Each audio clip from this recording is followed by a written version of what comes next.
Good morning. I don't know how it happened. I don't know what happened, but somehow I've lost all my videos that were on my channel.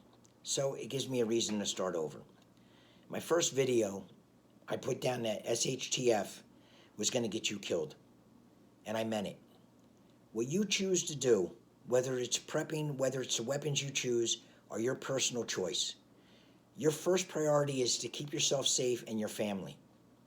Normally with prepping, I have a rule. It's a 6-month rule. It's a want and a need. My first 6 months is what I want. Whatever I want to put in my stores, I put in for 6 months. I then go from 6 months on, I go to need, what I need to have. If we haven't gone back to normal in 6 months, we're not going back anytime soon.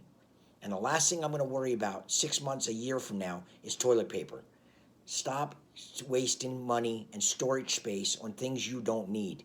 It's nice to have everything in there and say, well, I'm going to need this, I want this, Stop it. You don't need all that. Just like when it comes to weapons. Don't pick a weapon because somebody else tells you this is what you should have. If you can't hit the broadside of a barn with a handgun, then don't buy one. And if you do get one, practice with it. Practice with it until you know every part of that weapon. Same way with a rifle. If you don't know how to use a rifle, if you're afraid of a rifle, don't get one just because everybody says, oh, this is the one you have to have. Get what you are comfortable with. You should have, my personal preference, you should have a main weapon, a backup for that weapon, a sidearm, a backup for that sidearm, and then what I consider a work tool. Whether it's a shotgun for hunting, whether it's a .22, whatever you decide after that, that's up to you. I personally like carrying a crossbow for hunting. It's silent, and I can hit just as much anything with that myself.